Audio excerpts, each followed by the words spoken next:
Selamat datang di channel Novel Official. Sebelum kalian mendengarkan novel Pesona Pujaan Hati, jangan lupa like, share, and subscribe. Kalau tidak kusentil jantung kalian. Hehehehe. Tanpa lama-lama lagi langsung saja kita masuk di alur cerita novelnya. Bab 3291. Charlie tidak mengira Rahel menyiapkan jas secara khusus untuk dirinya. Ketika dia bertanya-tanya, Yule di samping tersenyum dan berkata, "Bibi Rahel takut kamu tidak menyiapkan jas saat datang ke East Cliff. Dia secara khusus mengundang ahli pengaturan terbaik di London untuk membuatkan pengaturan Anda." Charlie, terima kasih, Bibi Rahel." Rahel tersenyum dan berkata, "Sama-sama. Saya bermaksud menentukan ukuran itu untuk Anda. Saya tidak tahu apakah itu cocok untuk Anda atau tidak.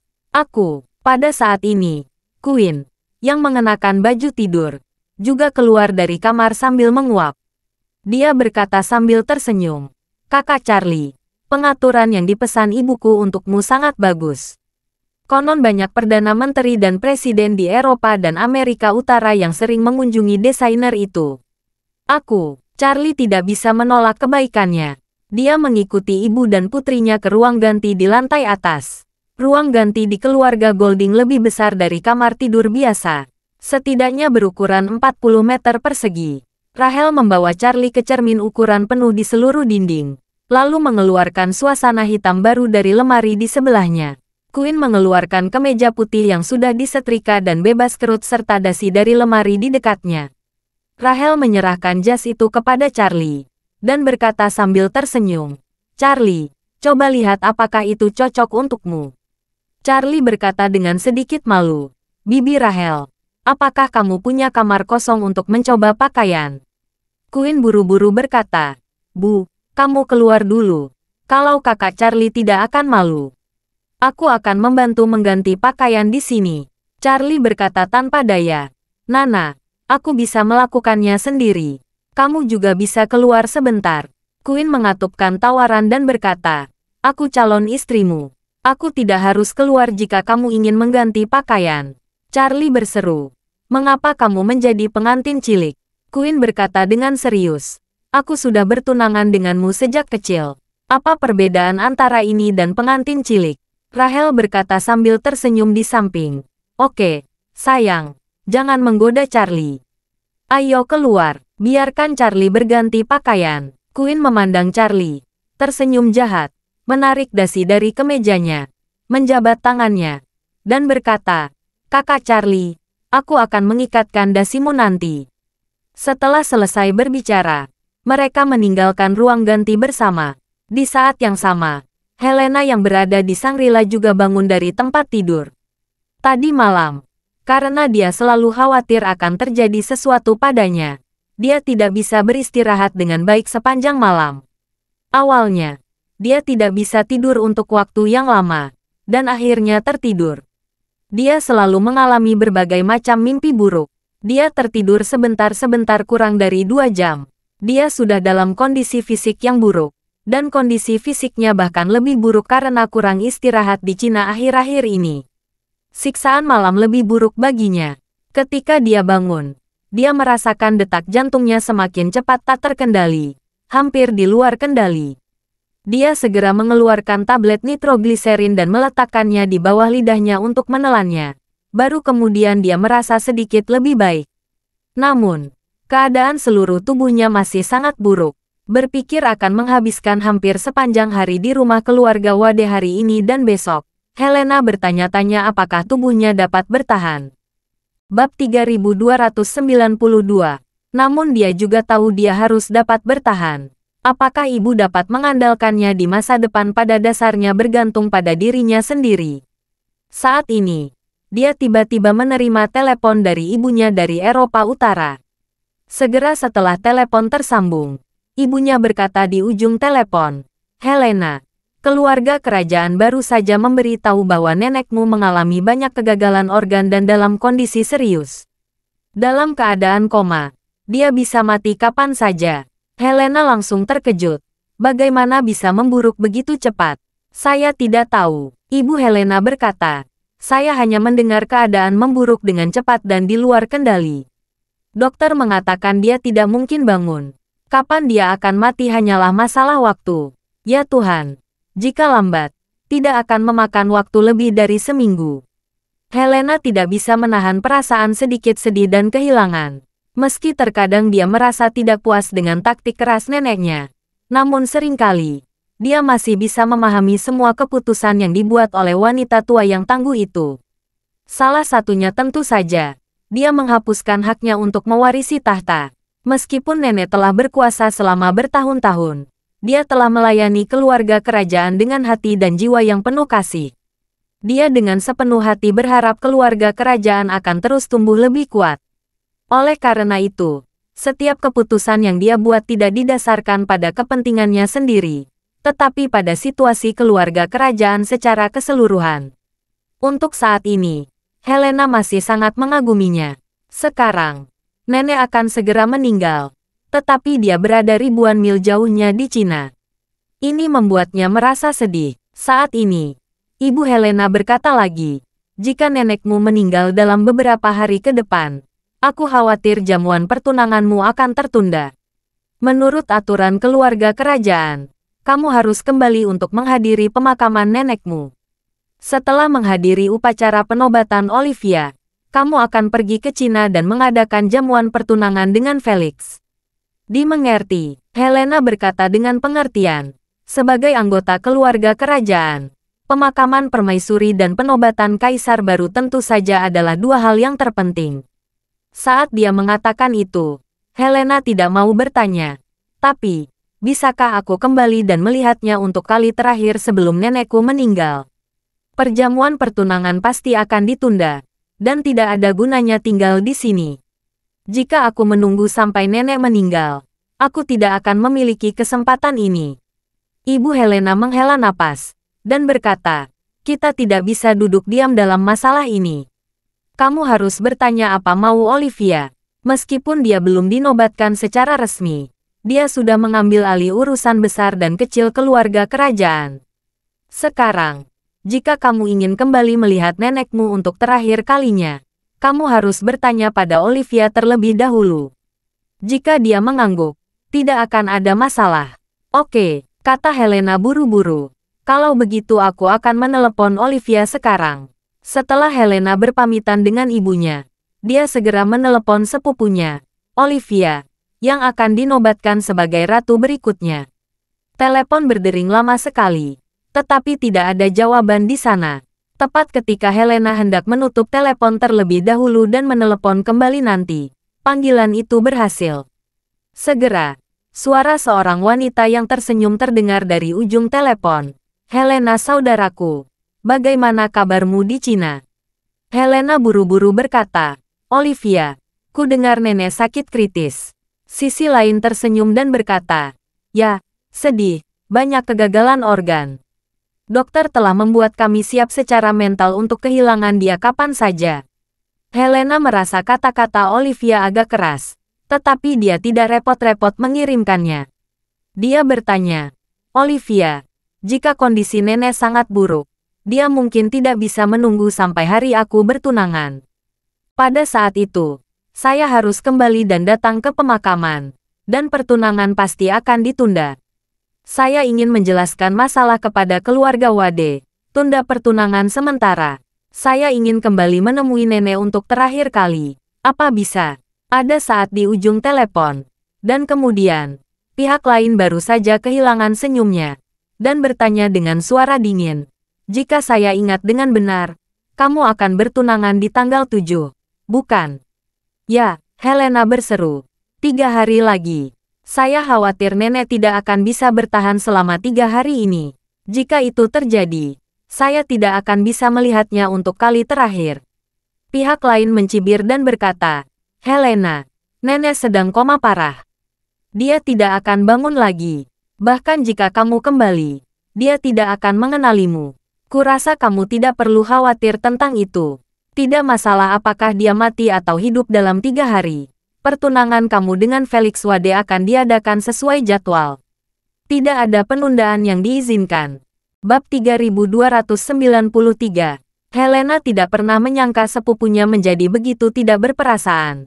Dia berkata, jika nenek meninggal sebelum saya bertunangan, bagaimana mungkin upacara pertunangan diadakan sesuai jadwal? Nenek meninggal dan saya tetap mengadakan jamuan pertunangan. Jika diketahui banyak orang, dunia luar akan membenciku dan akan meludahi seluruh keluarga kerajaan. Olivia di ujung telepon berkata dengan dingin, jangan khawatir, aku akan berusaha memastikan nenek bisa bertahan 3 hari ini. Kalaupun dia meninggal, aku tidak akan merilis beritanya. Aku akan menunggu kamu selesai bertunangan. Helena tidak bisa menahan kekesalannya. Bagaimana kamu bisa melakukan ini? Kamu menganggap nenek apa? Kamu menganggapnya alat yang kamu kendalikan. Olivia dengan tegas berkata, Helena, ingat, hidupnya sudah tidak lagi penting sekarang. Yang paling penting adalah pernikahan kamu dan keluarga Wade. Keluarga Wade telah berjanji berinvestasi setelah kamu dan Felix menikah. Mereka akan berinvestasi 100 juta euro dengan keluarga kerajaan untuk mengembangkan real estate pariwisata di Eropa. Kalau kamu berani menyebabkan ini gagal, jangan salahkan saya akan memberi isyarat kasar kepada ibumu. Helena sangat marah dan membentak, Olivia, aku selalu menganggapmu sebagai adikku sendiri. Ibuku juga memperlakukanmu sebagai anaknya sejak kamu masih kecil. Sikapmu saat ini sangat keterlaluan. Olivia mencibir dan berkata, Helena, kamu tidak bisa memanggilku Olivia. Ingat, kamu harus memanggilku yang mulia ratu. Kemudian, Olivia mengancam lagi, Helena, aku tahu kesehatanmu tidak baik. Kamu ingat kata-kataku. Sebaiknya kamu memastikan bisa bertahan hidup beberapa tahun lagi untuk kerjasama antara keluarga kerajaan dan keluarga Wade dapat terlaksana. Jangan sampai ada kegagalan. Kalau tidak, aku akan mengusir ibumu dari keluarga kerajaan dan membiarkannya jatuh ke jalanan. Beraninya kamu. Helena sangat marah dan berteriak dengan gigi terkatup. Jika kamu berani menyentuh ibuku, aku akan membunuhmu. Olivia mencibir dan berkata, Helena, sebaiknya kamu memahami situasi saat ini. Setelah nenek meninggal, aku akan segera dinobatkan sebagai ratu baru. Mengapa kamu ingin membunuhku? Hanya mengandalkan tubuh dengan penyakit jantung bawaanmu. Saya sarankan kamu untuk bersantai saja. Berbicara tentang ini, Olivia tersenyum menghina dan berkata, Helena, jangan bilang saya tidak memberi kesempatan. Jika kamu menyelesaikan pernikahan dengan keluarga Wade, dan bisa bertahan hidup beberapa tahun lagi dan tinggal di Cina dengan baik, aku akan menjamin keselamatan ibumu. Kalau tidak, jangan salahkan aku akan mengabaikan kasih sayang keluarga. Helena merasa gemetar di sekujur tubuhnya. Awalnya dia berpikir bahwa ancaman terbesar dari keluarga kerajaan adalah ibunya diusir dan ibunya tidak memperoleh jaminan hidup. Namun kini dia menyadarinya. Olivia bahkan mulai mengancam dirinya dengan nyawa ibunya. Pada saat ini, dia merasa Olivia di ujung telepon menjadi sangat aneh. Helena tidak habis pikir kenapa adik perempuan yang sudah dia kenal selama 23 tahun ini ternyata seorang perempuan kejam. Tetapi dia juga menyadari, jika dia berteman dengan Olivia, nyawa ibunya akan benar-benar terancam.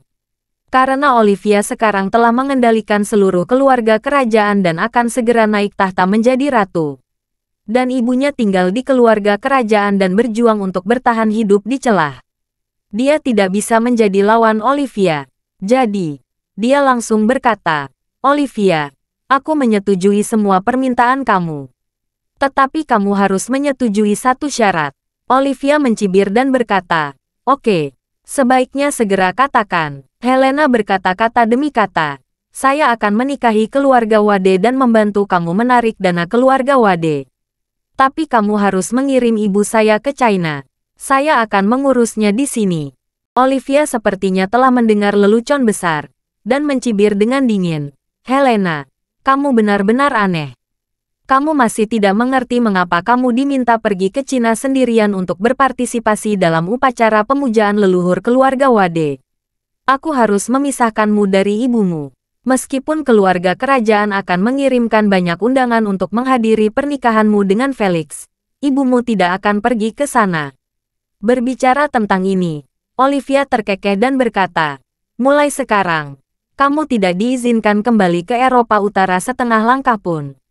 Ibumu juga tidak diizinkan meninggalkan Eropa Utara setengah langkah pun sampai salah satu dari kalian mati.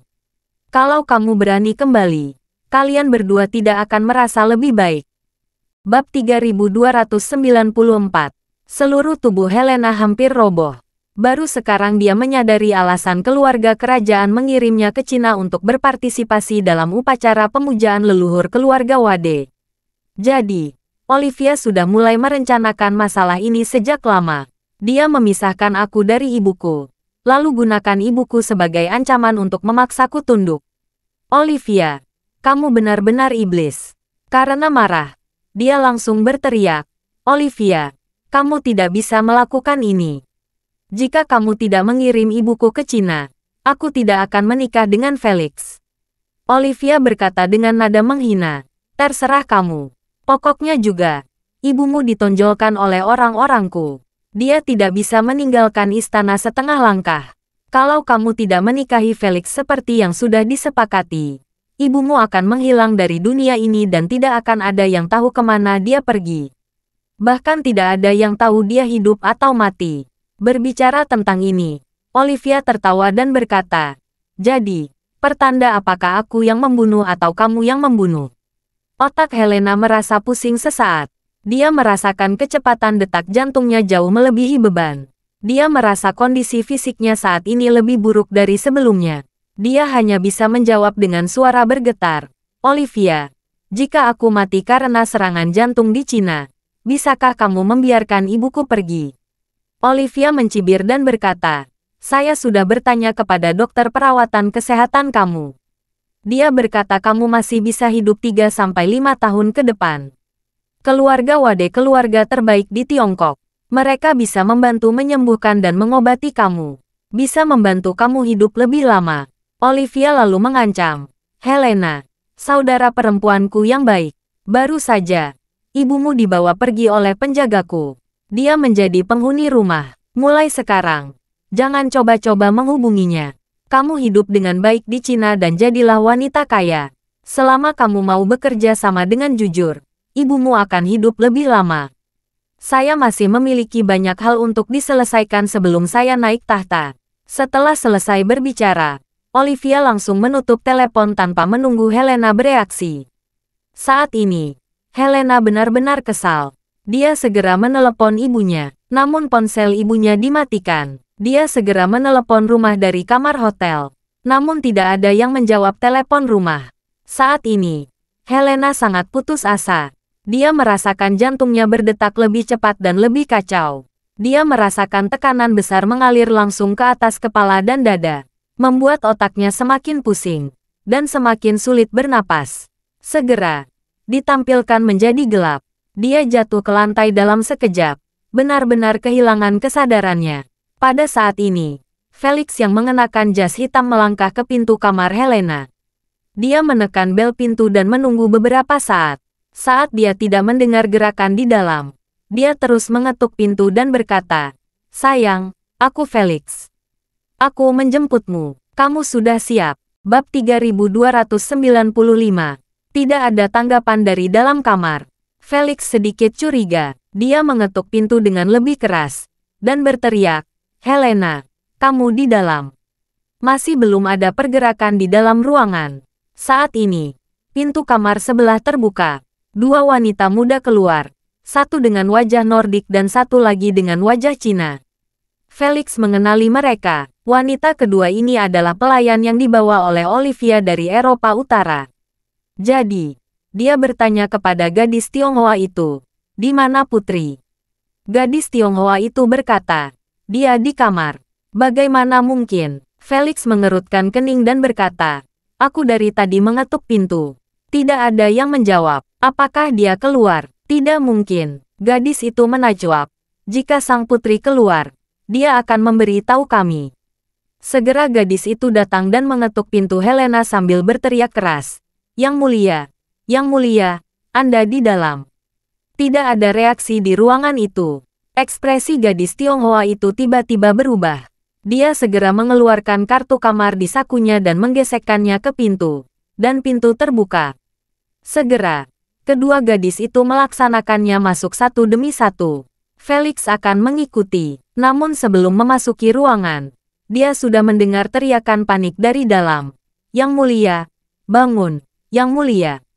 Ketika Felix masuk, dia melihat sekilas Helena terbaring di karpet di ruang tamu. Tidak sadarkan diri sama sekali. Gadis Tionghoa itu segera mulai melakukan kompresi jantung dengan terampil. Dan pada saat yang sama mendesak Felix, panggil ambulans. Oh, Felix akhirnya sadar. Dia masih belum tahu apa yang sedang terjadi. Dia hanya bisa dengan cepat mengeluarkan ponselnya dan menelepon nomor darurat. Begitu panggilan dilakukan, operator langsung bertanya, "Halo, pusat darurat. Ada yang bisa kami bantu?" Felix berkata dengan panik. Ya, seseorang di sisiku pingsan. Diperlukan ambulans." Operator bertanya, "Oke. Bisakah Anda memberi tahu saya alamatnya?" Felix berseru.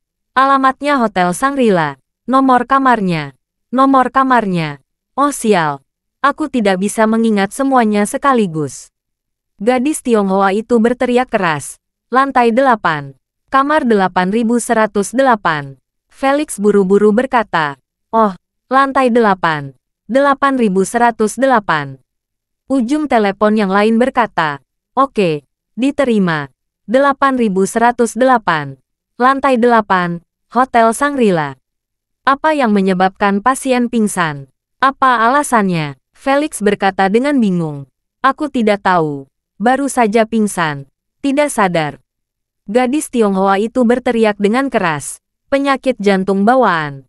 Tetralogi Fallot yang parah. Tolong kirimkan personel darurat segera. Hubungi Departemen Kardiologi Darurat Rumah Sakit untuk situasi darurat." Felix tercengang dan berpikir dalam hati, Helena memiliki penyakit jantung bawaan.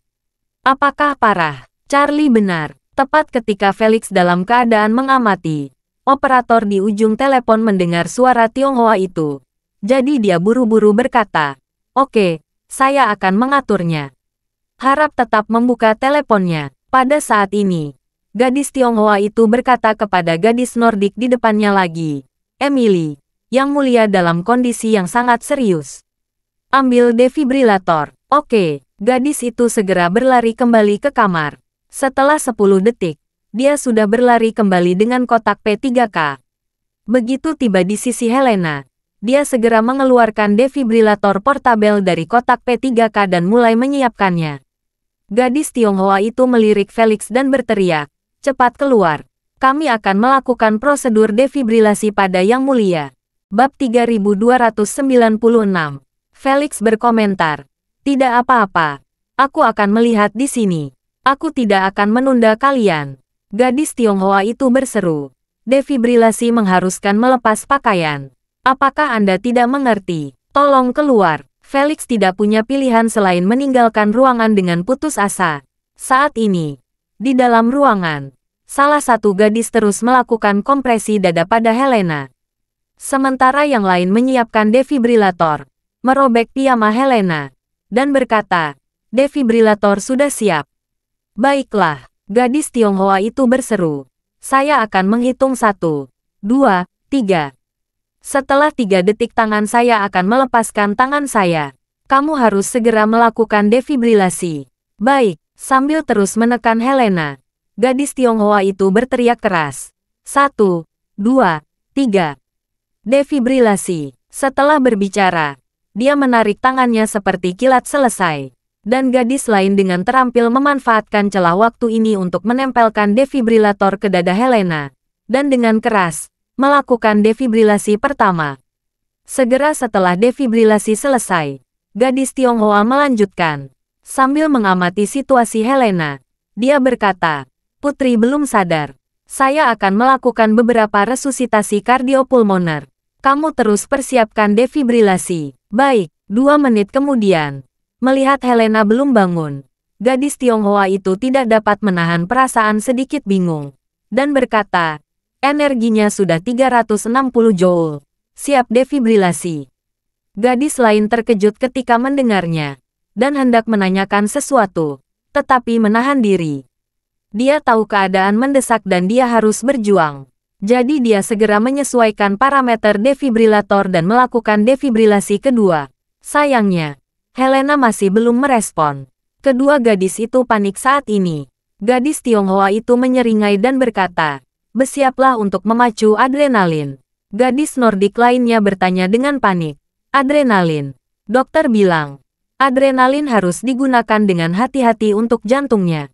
Tidak boleh digunakan kecuali benar-benar genting. Karena setelah menggunakannya, sang putri mungkin tidak bisa bertahan lama." Gadis Tionghoa itu berseru, "Tidak, putri bahkan tidak bisa diselamatkan. Tidak peduli apa, sang putri tidak bisa pergi begitu saja. Tidak peduli apa, sang putri harus mengucapkan kata terakhir. Atau kita tidak akan dapat kembali dan menjelaskan kepada Putri Olivia." Saat dia mengatakan itu, gadis Tionghoa itu berkata lagi, "Situasi putri saat ini, kalau kamu menunda 1 menit lagi, tidak mungkin akan sadar." Oke, gadis Nordik itu menggertakkan giginya, dan mengeluarkan jarum suntik tersegel dari kotak P3K, yang sudah diisi sedikit obat cair transparan. Gadis Tionghoa itu mengambil jarum suntik, merobek kemasannya, dan berkata, "Keluarkan ponselmu dan bersiaplah untuk merekamnya." Oke, gadis Nordik itu setuju, lalu mengeluarkan ponselnya dan menyalakan videonya. Setelah itu, gadis Tionghoa itu mengarahkan jarum ke jantung Helena, dan menusuknya tanpa ragu. Cara paling efektif untuk menyerap epinefrin langsung ke jantung saat ini adalah dengan mencukupinya langsung ke jantung. Dokter telah lama mengatakan bahwa tubuh Helena tidak dapat menggunakan adrenalin kecuali sebagai upaya terakhir. Karena begitu adrenalin digunakan, rangsangan jantung akan menyebabkan penyakit kardiovaskular dan cerebrovaskular lainnya menyerang seketika. Tapi sekarang tidak ada cara lain. Hanya adrenalin yang bisa membuat Helena sadar dari pingsannya. Walaupun hanya beberapa menit, itu lebih baik daripada mati secara langsung seperti ini. Setelah adrenalin disuntikkan langsung ke jantung Helena langsung berdegup kencang. Namun, saat ini, jantung telah berada di ambang ledakan. Bahkan jika pulih, dia berada di ujung kekuatannya. Segera setelah itu, Helena membuka matanya. Bab 3297. Meskipun hanya beberapa menit dalam keadaan koma, bagi Helena, rasanya seperti 1 abad dalam kegelapan. Jadi, ketika dia bangun, dia menarik napas dalam-dalam seolah-olah dia telah menghabiskan semua oksigen dalam penyelaman kapal selam dan akhirnya muncul ke permukaan di saat-saat terakhir. Segera setelah itu, penglihatannya kembali, dan perlahan-lahan menetap angsur kembali. Melihat 2 orang di depannya dengan jelas, dia segera menyadari bahwa kedua petugasnya telah menyelamatkannya. Mereka berdua sudah mendapatkan pelatihan pertolongan pertama dengan sangat baik. Kali ini mereka mengikutinya untuk memastikan keselamatan dirinya. Kemudian, dia merasakan sakit yang tajam di jantungnya. Saat melihat ke bawah, Helena melihat gadis Tionghoa itu masih memegang jarum suntik epinefrin di tangannya. Dia bertanya dengan gugup, kamu menyuntikku dengan epinefrin." Gadis Tionghoa itu berkata dengan ekspresi yang sambil tersenyum. "Maaf, Putri Helena. Situasi Anda sangat kritis. Kami harus menambahkan epinefrin untuk membangunkan Anda." Saat dia berbicara, dia menunjuk ke ponsel yang dipegang oleh gadis lain, dan berkata, "Ponsel ini masih merekam. Jika Anda memiliki kata-kata terakhir, harap luangkan waktu untuk berbicara ke kamera." Helena tersenyum kecut, dan berkata, "Jika tebakanku benar, kamu dikirim oleh Olivia untuk mengawasiku, kan?" Gadis Tionghoa itu tidak berbicara. Dia tahu video itu masih direkam. Jika Helena meninggal, video itu akan diserahkan kepada Putri Olivia secara utuh. Dia tidak boleh membuat kesalahan. Melihat dia diam, Helena menenangkan kepalanya dengan ringan, dan berkata dengan lemah, "Aku tidak menyalahkanmu. Kalau kamu tidak memacu adrenalin, aku mungkin sudah mati. Aku tidak akan memiliki kesempatan untuk mengucapkan kata-kata terakhir. Terima kasih. Terima kasih." Gadis Tionghoa itu menundukkan kepalanya karena malu, tidak berani menatap Helena. Saat ini, Helena menoleh untuk melihat ke kamera, dan berkata-kata demi kata, "Olivia, aku tidak tahu apa yang mengira seperti ini. Tapi aku mohon, setelah aku mati, biarkan ibuku hidup. Kalau tidak, Jika aku berubah menjadi hantu, aku akan merangkak keluar dari neraka dan membunuhmu. Begitu kata-kata itu terucap, Helena merasakan jantungnya berdetak lebih cepat. Efek samping adrenalin sudah mulai terlihat. Dia dengan erat memegang payudara. Dia bisa merasakan detak jantungnya yang keras. Tidak hanya membuat jantungnya berdenyut sakit, tapi juga telapak tangan menjadi mati rasa. Pada saat itu, personel darurat dari ambulans telah tiba. Felix buru-buru mengetuk pintu dan berteriak, "Petugas ambulans sudah sampai. Cepat buka pintu." Gadis Tionghoa itu segera mengambil jubah mandi dan membungkus Helena. Dan gadis Nordik menghentikan perekaman video. Helena berkata dengan lemah saat ini, "Tolong bantu saya satu lagi. Jangan sampai orang-orang ini masuk. Setelah memenuhi adrenalin dalam tubuh saya pasti akan mengalami kegagalan jantung akut. Saya tidak akan selamat. Kalian bisa membiarkan aku tinggal di sini. Aku ingin menghabiskan sisa waktu sendirian dengan tenang." Gadis Tionghoa berkata, "Yang mulia, Anda harus ke rumah sakit untuk mendapat perawatan. Mungkin dokter punya cara untuk memperpanjang hidup Anda." Helena tersenyum pahit. "Perpanjangannya hanya sehari atau belasan selai. Aku tidak bisa menahannya. Lebih baik mati dengan kinerja." Kedua gadis itu saling memandang. Dan gadis Tionghoa itu berkata, "Yang mulia, tolong jangan menyerah meskipun hanya secercah harapan." Setelah berbicara, dia segera berdiri dan membuka pintu. Para medis menarik masuk dengan tandu. Mereka terkejut melihat defibrilator dan epinefrin yang disuntikkan. Gadis Tionghoa itu langsung berkata kepada salah satu seorang para medis, "Kami memberikan resusitasi dan defibrilasi kardiopulmoner, dan menambah 1 mg epinefrin ke dalam ventrikel. Kirimkan pasien ke rumah sakit kardiovaskular yang paling otoritatif secepat mungkin." Bab 3298. Petugas paramedis tidak menyangka ada 2 ahli di dalam kamar. Namun mereka tidak repot-repot bertanya terlalu banyak. Mereka langsung memanggil beberapa orang untuk membawa Helena ke tandu. Felix sedikit bingung, tetapi tidak dapat membantu banyak. Dia tidak tahu harus berbuat apa untuk sementara waktu. Dia segera menelepon kakeknya, Yeremia. Begitu telepon terhubung, dia segera melaporkan masalah ini ke Yeremia. Ketika Yeremia mendengarnya, jantungnya berdetak kencang. Dia takut Helena akan mati di Cina. Dia buru-buru berkata kepada Felix, "Beritahu petugas paramedis. Kirim Helena langsung ke rumah sakit afiliasi Wade Group. Ada departemen kardiovaskular terbaik di negara ini. Dia harus segera melakukan konstruksi ke sana." Saat itulah Felix ingat bahwa rumah sakitnya sangat berwibawa dalam hal ini. Dia dengan cepat menyetujuinya, dan berkata kepada personel paramedis, "Kirim dia ke rumah sakit afiliasi Wade Group." Rumah sakit afiliasi Wade Group, seperti Hotel Shangri-La, adalah milik keluarga Wade. Selain itu, demi kenyamanan, keluarga Wade membangun rumah afiliasi sakit dan Hotel Shangri-La di dekat rumah mereka sendiri. Dari Shangri-La Hotel, entah itu ke rumah sakit keluarga Wade atau ke rumah keluarga Wade, jaraknya sangat dekat. Ambulan melaju sepanjang jalan dan tiba di pusat darurat rumah sakit keluarga Wade dalam beberapa menit. Pada saat yang sama, Yeremia segera menunda waktu kunjungan kerabatnya, dari pukul 9 menjadi 9.30. Setelah itu, dia membawa anggota keluarga terdekat dari keluarga Wade ke rumah sakit. Putri dari keluarga kerajaan Nordik menderita serangan jantung di keluarga Wade. Jika dia meninggal, itu akan berdampak besar pada reputasi keluarga Wade. Yeremia harus bisa menunda semuanya untuk sementara dan kecepatan mungkin. Keluarga Wade dan Felix tiba di rumah sakit hampir bersamaan. Yeremia tidak punya waktu untuk menanyakan masalah. Dia langsung meminta semua ahli di Departemen Kardiovaskular untuk berkumpul di ruang gawat darurat untuk melakukan konsultasi komprehensif untuk Helena. Saat ini, kondisi Helena semakin parah. Setelah 10 menit, beberapa pakar sampai pada satu kesimpulan. Oleh karena itu, Direktur Departemen keluar dan berkata kepada Tuan Wade, "Tuan, Putri Helena ini menderita tetralogi falot yang parah. Setelah mengonsumsi adrenalin, dia mengalami kegagalan jantung yang tidak dapat dibudidayakan. Dia telah mencapai titik di mana dia dapat dinyatakan kritis sakit. Mohon maaf atas masalah ini." Felix, yang berada di sebelahnya, terkejut, dan berkata, "Mengapa begitu tertidur?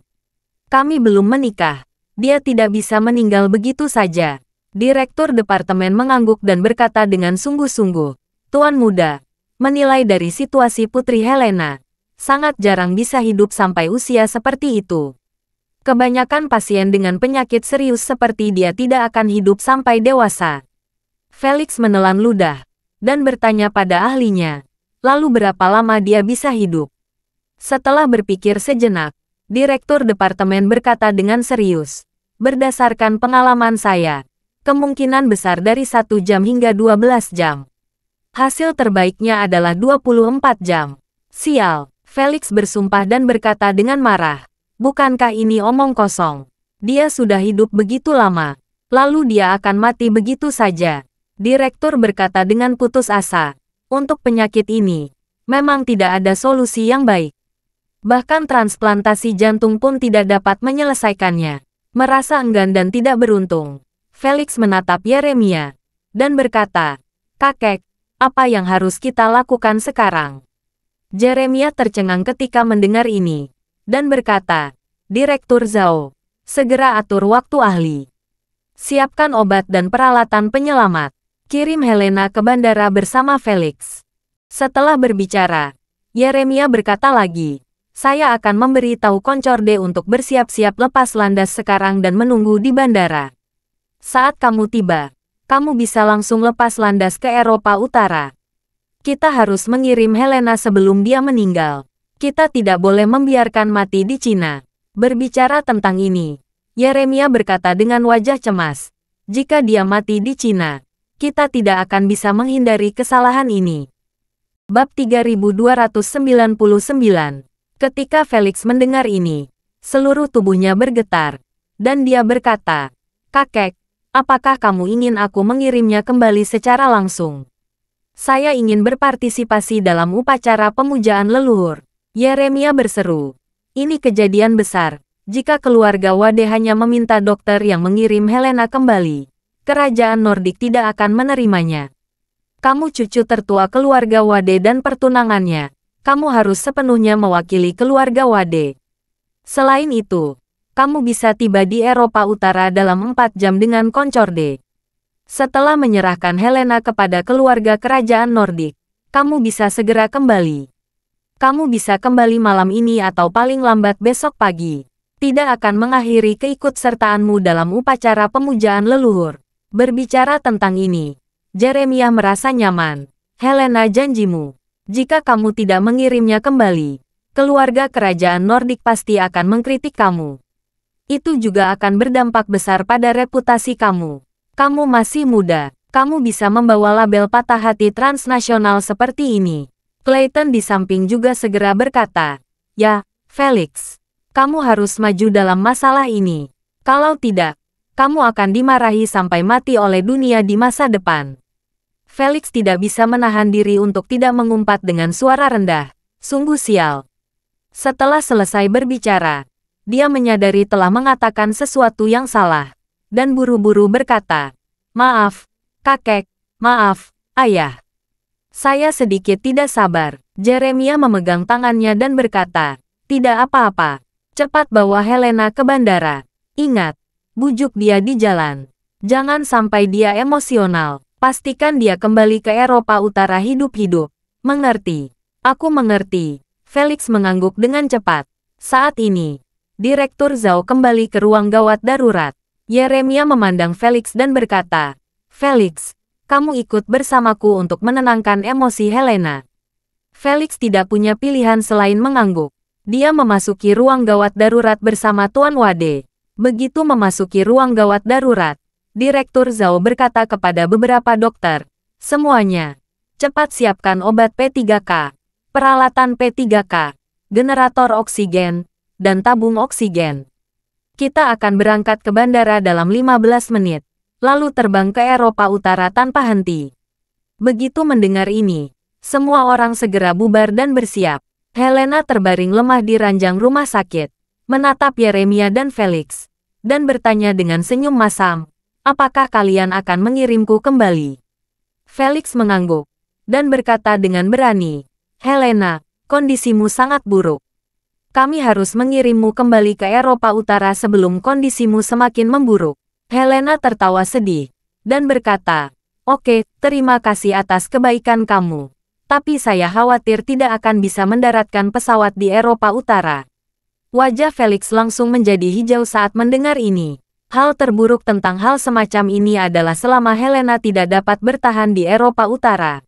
Bahkan jika dia sesak napas sedetik sebelum pesawat mendarat, masalah ini akan menjadi tanggung jawab keluarga Wade. Yeremia juga menyadari sangat kebenaran ini. Jika Helena hanya anggota keluarga besar Nordik, tidak ada apa-apa untuk mengatakan. Namun, itu adalah masalah pribadi antara kedua keluarga. Namun Helena adalah putri dari keluarga kerajaan Nordik.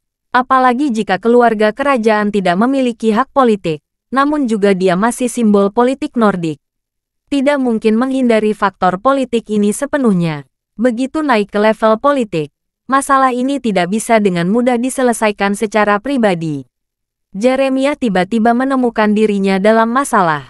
Namun, melihat situasi Helena saat ini, dia khawatir Helena tidak dapat bertahan saat kembali ke Eropa Utara. Tepat ketika dia tidak tahu harus melakukan apa, Helena berkata dengan lemah, Bagaimana kalau kamu merekam video dengan ponselmu? Aku akan menjelaskan bahwa kematian saya adalah karena penyakit bawaan saya sejak masih kecil. Dan itu tidak ada hubungannya dengan keluarga Wade. Oleh karena itu, kalian tidak perlu terburu-buru. Antar aku ke bandara. Bab 3300. Felix, yang paling takut kehilangan reputasi, sangat gembira. Namun dia berkata, "Oh, Helena, bukan itu yang kami maksud. Kami hanya ingin kamu kembali ke tanah air yang kamu cintai sehingga kamu tidak akan menyesal." Meskipun Felix berkata demikian, tangannya sudah ada di sakunya. Dia mengeluarkan ponselnya, menyalakan rekaman video, dan berkata kepada Helena, "Tapi idemu sangat bagus. Untuk mencegah publik membicarakan masalah ini jika ada kesalahpahaman, lebih baik kamu menjelaskan masalah kepada semua orang." Helena tidak terkejut saat Felix melakukan hal seperti itu. Dia menghadap ke kamera dan berkata dengan susah payah, "Hai semuanya, saya Helena. Saya menderita tetralogi bawaan Falot. Sekarang gejalanya datang tiba-tiba.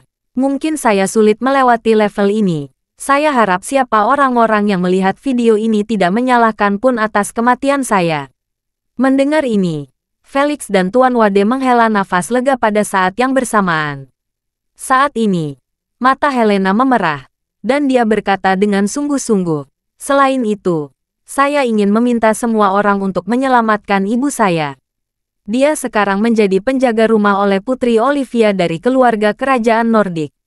Segera setelah itu, Helena dengan marah menegur dengan penuh emosi, "Untuk memaksa saya menikah dengan keluarga Wade di Cina dan memaksa saya membantu keluarga kerajaan Nordik menarik dana keluarga Wade. Olivia menempatkan ibu saya sebagai penjaga rumah dan menyumbangkan keselamatan hidupnya sebagai memaksaku untuk menyerah. Saya berharap setelah melihat video ini, Olivia dapat mengembalikan kebebasan pribadi ibu saya. Saya juga memohon kepada pemerintah Nordik untuk memastikan keselamatan ibu saya." Berbicara tentang ini, Helena menjadi lebih emosional, dan berkata dengan tajam, "Saya juga berharap setelah kematian saya, pemerintah Nordik dapat menyelidiki dengan cermat fakta-fakta kejahatan Olivia. Dia adalah penjahat kejam dengan hati yang jahat. Dia tidak boleh dibiarkan begitu saja, apalagi menjadi Ratu Nordik berikutnya. Dia harus dikirim ke penjara dan menjadi penjahat yang dibenci oleh orang-orang di seluruh dunia." Felix melihat Helena sangat bersemangat sehingga dia tidak bisa menahan diri dan gemetar hebat. Felix cepat-cepat melangkah maju untuk menghiburnya. "Helena, jangan bersemangat. Tubuhmu yang paling penting saat ini." Helena memandang Felix, tersenyum sedih, dan berkata, "Oke, itu dia.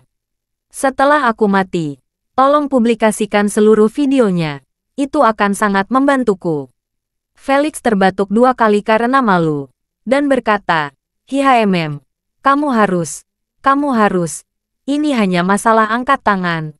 Omong-omong, bagaimana perasaanmu?" Helena tersenyum dengan susah payah.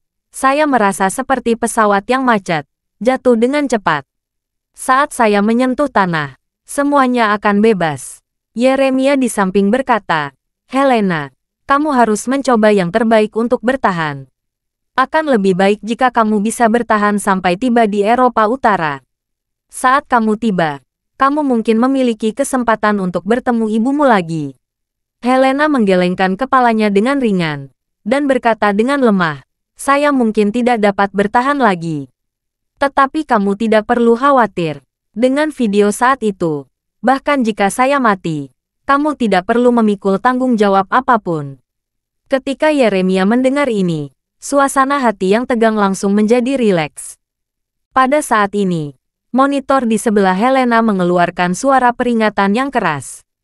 Indikator tekanan darah, pengukuran jantung, dan oksigen darah Helena semuanya turun tajam. Ketika Direktur Zhao melihat situasi ini, dia segera berteriak kepada beberapa dokter yang berkemas. Pasien dalam kondisi kritis, bersiaplah memberikan bantuan pertama.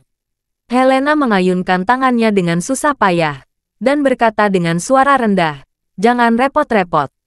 Tolong berikan aku kesopanan terakhir ini. Direktur Zhao memandang Yeremia dan bertanya, Tuan, apa maksudnya? Yeremia menghela napas dan berkata, ikuti keinginan Putri Helena. Setelah berbicara, dia tidak ingin tinggal di ruang gawat darurat yang menindas lebih lama lagi. Jadi dia berbalik dan keluar.